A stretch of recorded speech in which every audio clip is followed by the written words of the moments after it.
वारकरी उदगीरमध्ये आपली पालखी घेऊन त्यांचं आज आगमन झालं. अगदी आषाढातल्या पावसातही या वारकऱ्यांनी जय जय रामकृष्ण हरीच्या जयघोषात आपल्या भगवंताची साथ दिली आणि ती वारी आज पंढरीमध्ये तिचं आज आगमन झालं. तर पाहूया या वारी सोबत होतं काय.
अल्पोपहाराची सुविधा करण्यात आलेली आहे. सर्व भाविक भक्तांना केळ्यांचं वाटप करण्यात येत आहे.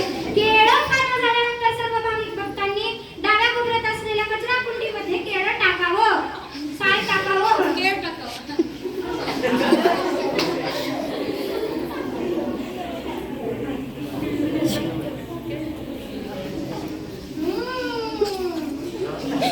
काय मस्त केळ आहे. पक्षाचे भाव वाढले का केळांचे? हो, पण शासन आपल्या वारकऱ्यांसाठी किती काय काय करते. मुख्यमंत्री वारकरी महामंडळाविषयी ऐकलं का? अरे हो, म्हणे शासन सगळ्या वारकऱ्यांना मोफत आरोग्य सुविधा, राहायची सोय, फुकट जेवण खास, अजून जाण्या येण्याचा मोफत प्रवास सगळं करतंय. हो, ती आपल्या वारकऱ्यांसाठी किती चांगली गोष्ट आहे. अरे हो, खूप चांगलं झालंय तर. असो, पण आज आपण मुक्कामासाठी कवठडमध्ये असायला हवं होतं. हो, पण हे खेळ तर काही वाटत नाही बाबा. थांब, त्या वारकऱ्यांना विचारू. काय हो, हे गाव कोणतं? सांगा की. हसतच बसलं, वारकरी केळं खाल्लं की. काय झालं, मी काय गाव कोणतं? उदगीर. अरे तेच उदगीर की ते पानिपतचं युद्ध सुरू झालं होतं मग. हो ना, येताना तर किल्ला दिसला बघा.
गावकरी हो, तुम्हाला असं करणं शोभतं का तरी?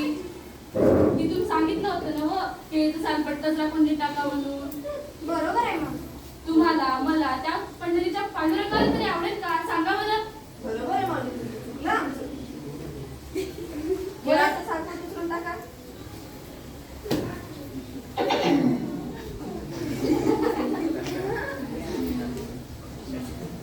काय म्हणतात वारकरी?